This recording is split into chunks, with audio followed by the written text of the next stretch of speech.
क्या जलाया? पुतले भी जलाए हैं। क्या ये लोग राखी सावंत के समर्थक हैं? मैंने कुछ मीडिया वालों के ज़रिए ये जाना है कि राखी सावंत को बहुत दिक्कत हो रही है मुझसे और मेरे पुलिस चौकी पर जाकर उनके भाई मीटू आरोपी साजिद खान के ख़िलाफ़ शिकायत दर्ज करने से। तो सवाल ये पैदा होता है कि अगर कोई पीड़ित महिला पुलिस चौकी पर जाकर अपने मोलेस्टर के ख़िलाफ़ शिकायत दर्ज करती है तो क्या इससे किसी और को आपत्ति होनी चाहिए या नहीं? हाँ, मोलेस्टर के ख़ानदान वालों को, मोलेस्टर के करीबी दोस्तों को आपत्ति हो सकती है, लेकिन क्या ये गलत है? गलत है क्या? हाँ, अगर हम इंसाफ की गुहार लगाने पुलिस चौकी न जाएं तो कहाँ जाएं? हाँ, राखी सावंत के घर जाएं, उससे ये निवेदन करें कि वो हमें इंसाफ दिलाए। शर्म आनी चाहिए उसे। एक महिला होते हुए पीड़ित महिलाओं के प्रति वो सहानुभूति नहीं दिखा सकती है? हाँ, महिला है ना, है कि नहीं? या इस पर भी सवाल पैदा हो सकता है? अजीब बात है ये। अरे वो 31 किलो मेकअप लगाती है, क्या हमने कभी कोई सवाल खड़ा किया? क्या हमने पूछा वो इतना मेकअप क्यों थोपती है? अपने गंजे सर को छुपाने के लिए हेयर एक्सटेंशंस और विग का इस्तेमाल करती है, हमने कभी पूछा आप ऐसा क्यों करती हैं? हर 3-4 महीने अपने बॉयफ्रेंड्स बदलती है, हमने कभी पूछा आप ऐसा क्यों करते हैं? हर 6 महीने अपना पति बदलती है, हस्बैंड बदलती है, हमने कभी पूछा आप ऐसा क्यों करती हैं? नहीं, क्यों नहीं पूछा? क्योंकि उसकी लाइफ है, उसकी मर्जी। लेकिन जब कोई पीड़ित महिला पुलिस चौकी जाती है उसके भाई मीटू आरोपी साजिद खान के खिलाफ एफआईआर दर्ज कराने या शिकायत दर्ज करने, तो उसे दिक्कत होती है, उसकी जलने लगती है। तो क्या किया जाए? बताइए, क्या किया जाए? बरनौल भेजा जाए उसके घर पर? हद है। Enough is enough. पता है हम सबको कि राखी सावंत दुनिया की नंबर 1 अटेंशन सीकर है, इस बात में कोई दोहराई नहीं है, लेकिन एक लिमिट होती है हर चीज की, एक लिमिट होती है। अरे अगर हम पुलिस के पास न जाएं तो किसके पास जाएं अपनी शिकायत लेकर? और बात यहाँ पर सिर्फ शर्लिन चोपड़ा की नहीं हो रही है, बात उन तमाम पीड़ित महिलाओं की हो रही है जिन्होंने हिम्मत करके मीडिया के सामने आकर अपना बयान दिया, अपना अनुभव साझा किया। उनके नाम पता है ना आपको? Saloni Chopra, Simran Suri, Rachel White, Mandana Karimi, Ahana Kumra, Karishma Upadhyay, Jiya Khan, Dimple Paul, Rani Chatterjee, Kanishka Soni, ये कुछ नाम है जो मैं आपको सुना रही हूँ। ऐसे कई महिलाएं हैं जिन्होंने डर के मारे, शर्मिंदगी की वजह से सामने आकर अपना अनुभव साझा नहीं कर पाए। तो राखी सावंत को समझना चाहिए कि बात यहाँ पर सिर्फ शर्लिन चोपड़ा की नहीं हो रही है। वो कहती है अरे शर्लिन चोपड़ा तो जिस्म की नुमाइश करती है। तो बहन, आप क्या करते हो? चर्बी की नुमाइश करते हो ना। अरे शर्लिन चोपड़ा तो अंग प्रदर्शन करती है, तो आप क्या करते हो? बदसूरती का प्रदर्शन करते हो। हमारा संविधान ये नहीं कहता कि अगर कोई महिला अंग प्रदर्शन करती है तो इसका मतलब वो रजामंद है, बिल्कुल नहीं। जिस्म नुमाइश करना रजामंद होना बिल्कुल नहीं है, उसको समझना चाहिए। Nudity does not tantamount to consent. लेकिन नहीं, दिमाग से पैदल है वो औरत, समझती नहीं है। अरे हर आए दिन शर्लिन चोपड़ा पुलिस चौकी जाती है, हाँ, यौन शोषण के खिलाफ शिकायत दर्ज करने। हर 3-4 महीने आप अपने बॉयफ्रेंड्स नहीं बदलते? हमने कभी कुछ बोला? चुप रहते हैं हम ये सोचकर कि आपकी ज़िंदगी है, आपकी मर्जी चलनी चाहिए आपकी ज़िंदगी में, लेकिन हम जब इंसाफ की गुहार लगाने जाते हैं आप हम पर चढ़ जाते हैं। क्यों? आप कह रहे हैं कि आपके भाई साहब मीटू आरोपी साजिद खान निर्दोष हैं, बेकसूर हैं, तो फिर जांच पड़ताल होने दो ना, दिक्कत क्या है? जांच पड़ताल होने दो, कानूनी कार्रवाई होने दो। लेकिन नहीं, ये ऐसी है वो वैसी है, ये अपना जिस्म दिखाती है। अरे भाई, मैं आप सबसे पूछती हूँ, अगर कोई महिला अपना जिस्म दिखाती है तो क्या इसका मतलब ये है कि वो रजामंद है? इसका मतलब ये है कि उसके साथ बलात्कार किया जाए? क्या इसका ये मतलब निकलता है?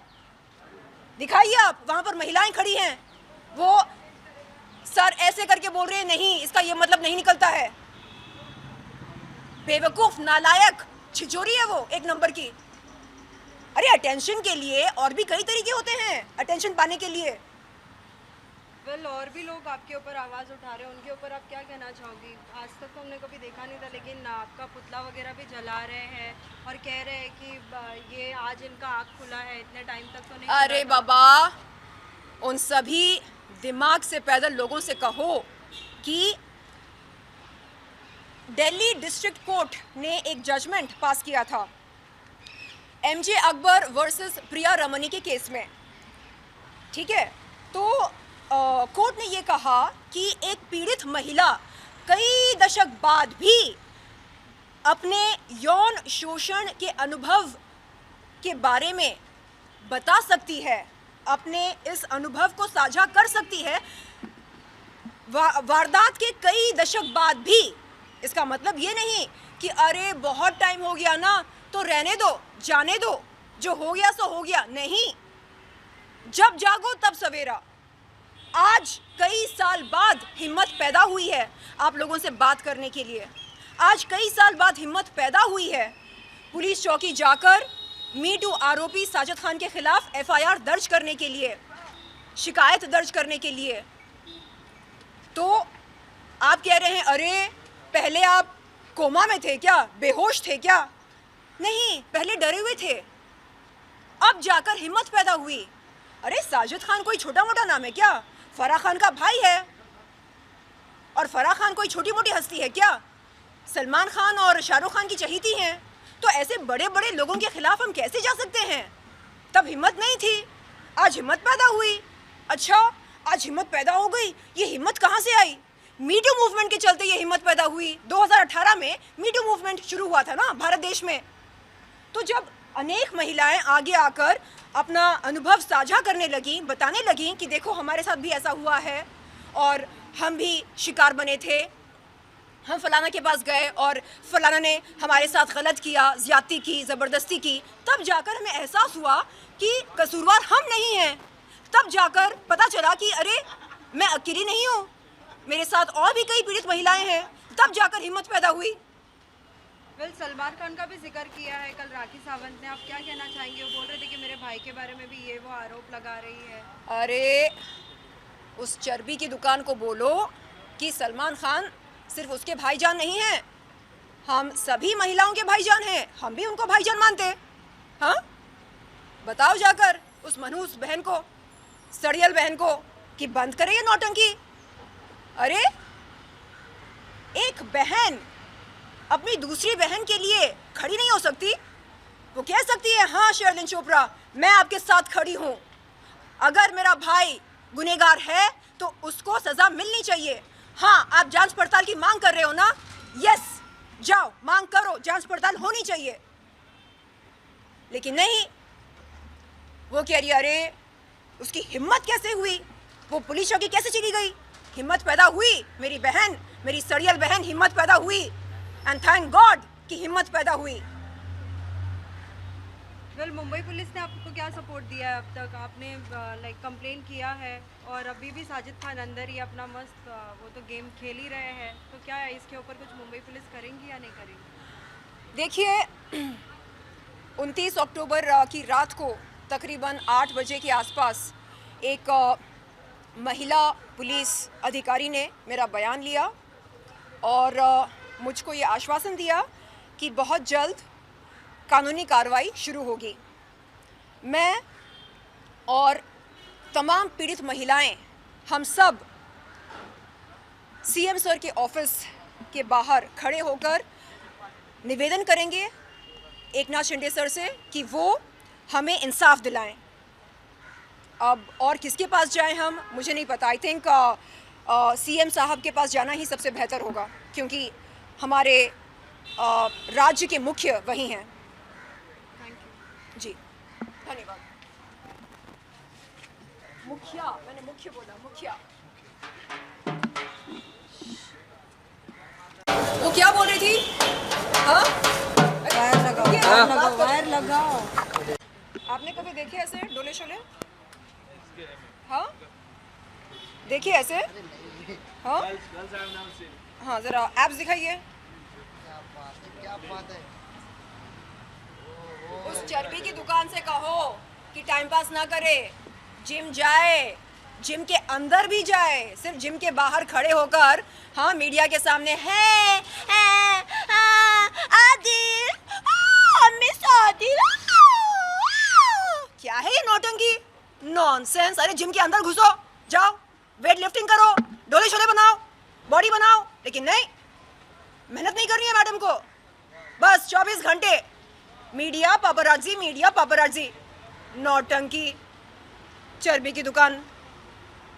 और क्या बोल रही थी वो? शर्लिन चोपड़ा को फोड़ दूंगी, उसको लटका दूंगी। अबे ए चर्बी की दुकान, चल मेरे सामने बस खड़ा होकर दिखा, इतना कर, आजा मेरे सामने, बस एक बार खड़ी होकर दिखा, फिर देखते हैं। ये सब बातें बहुत दूर की बात है। लटका दूंगी, हाँ फोड़ दूंगी। ये कोमल नाजुक हाथ 2.5 किलो से ज्यादा भारी है। बड़ी आई, नॉनसेंस, मोटर माउथ कहीं की, सड़ियल, खुद थोप थोप के मेकअप लगाती है। अरे क्या है ये नॉनसेंस? अरे वो मेकअप लगाकर क्यों गई पुलिस चौकी? संविधान में लिखा है क्या कि अगर पीड़ित महिला को अपनी शिकायत दर्ज करनी हो तो वो मेकअप का इस्तेमाल ना करे? ऐसा कोई रूल है, नियम है? मुद्दे की बात करो ना, दम है तो बोलो।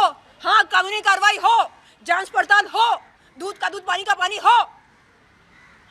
बेवकूफ, मनहूस, धब्बा है धब्बा औरत जात पर। क्या बात है। एक सेकंड, हाँ ऐसे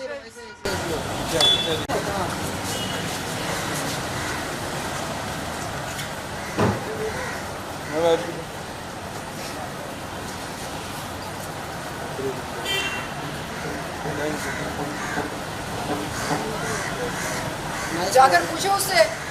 हाँ, पूछता हूँ। हर 3-4 महीने बॉयफ्रेंड चेंज, हर 6 महीने हस्बैंड चेंज। आदिल, आपको पता है आदिल से पहले मेरे जितने सारे बॉयफ्रेंड्स थे, हस्बैंड्स थे, वो सब ना टाइम पास थे।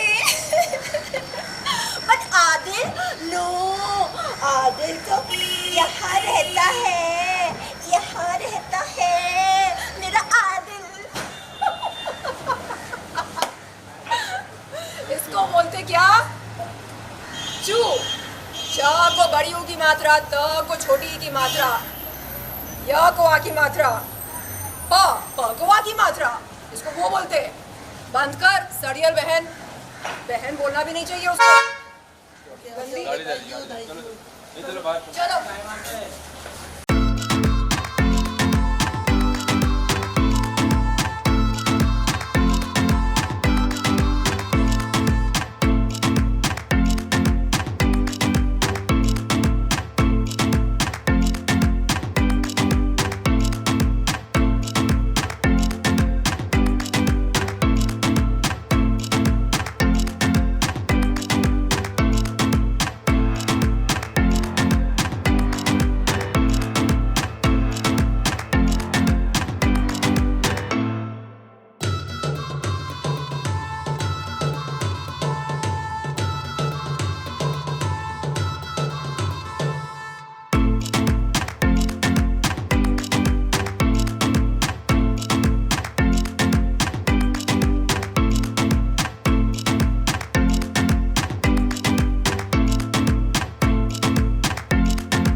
so proud of all of the films that we're showcasing tonight. It makes me extremely emotional. I watched them again this morning. Just a big round of applause to everyone.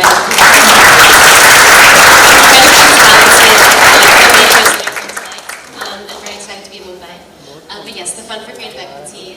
2 years ago, we announced that we were pledging over $100 million over the course of 5 years globally to supporting programs that really help underrepresented filmmakers all over the world through programs that are already in existence and really sort of fostering talent that may not get the chance to make their first film. And in Asia Pacific, we've supported 7 programs this year. India is one of them. The very first year of the Fund for Creative Equity, we committed $15 million to 25 programs. And the themes are so varied. In India this year, we focused on women, and we'll talk about that a little bit later. But in other parts of the world, we focused on socio-economic gaps. So yes, it's definitely something that we're very, very proud of, and grateful we could bring it to India as well. Ruchika, these films are they're all based on the same theme, which is hope. So all the filmmakers were given a theme, but the variety is incredible in terms of plot, in terms of language, in terms of tonality. What were you most surprised by? Firstly, congratulations to all the finalists for telling very, very well done. Each story is so original, so authentic. I don't know if I was surprised, but I think I was delighted with how mature the storytelling has been. The emotion is on point. There are characters you love, characters you've never met before. You empathize with them, sympathize with them. The emotion just lands. And I think going forward, we've always looked at stories that are authentic, that are true to where they come from. And to see an interpretation of something like horror being so varied is really the hallmark of Take 10. So it's been wonderful. The one thing I'm very proud of, and to see all of these experiences coming together, irrespective of language. Like backstage, I met so many of the filmmakers, and I think we've rightly known that we've all come over the subtitles and we're enjoying films across varied languages. The emotions land. To see genres that are so different for a subject like this. There's a comedy, there's something that's soul stirring, there's a fantasy film that was so wonderful. So it's been incredible, and this is something we've got to celebrate. Just your craft and the fact that this is the world we're all moving forward. Amy, are you happy about ours?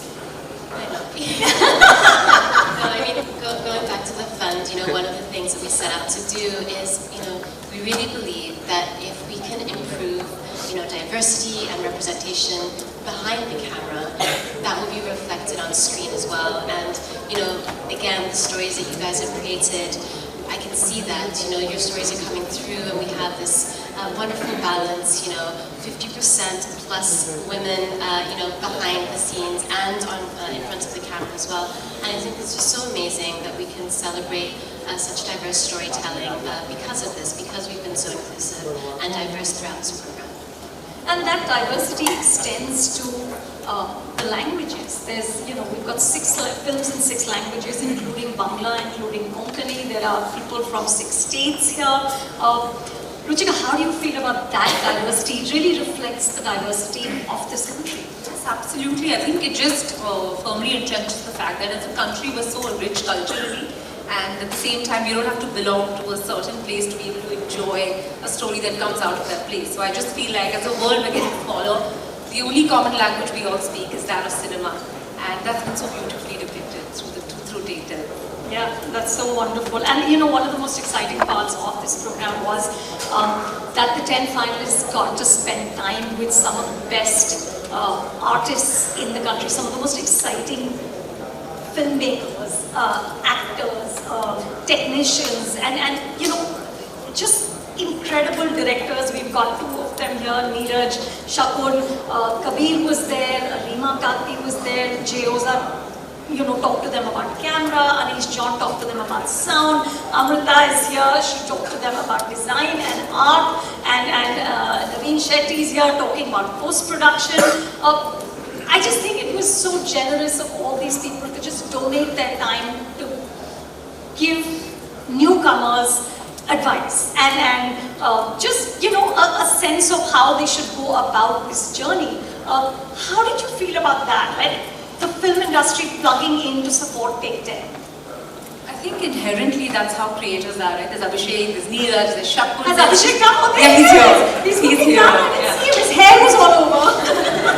He lets us go through the talking on.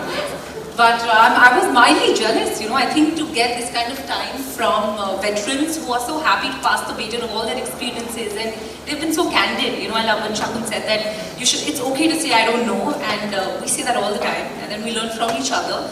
But I don't think there's a better school to go to and learn from than really going to the people who are creating such fantastic cinema. So yeah, it's been wonderful, and I'm sure it's been very enriching for all of you, and that's really the purpose, and that's the reason why, as Netflix, we really want to be able to bridge that gap between creators who've done some wonderful work and emerging talent who we believe will really change the rules and will pave the way for new stories. And yeah, the world belongs to storytellers, and we're just here to enable them.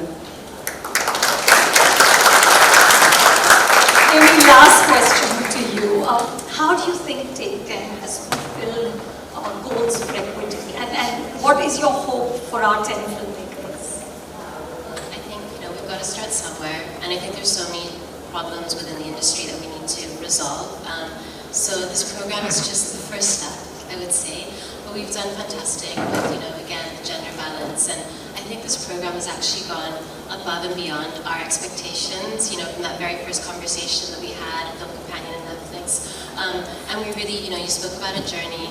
We really hope that this is the start of the journey, but that we won't stop holding your hand, and that the access that you've been given throughout this program will continue to support you as you, go forth, make more films, and, really showcase the talent that India has, and the diverse storytelling of this country, which I think is just, incredible. So yes, I think we've fulfilled what we set out to do, but more to come maybe. Thank you, Amy. Thank you, Ruchika. I'm going to call you guys back, but for the time being, please for coming, please.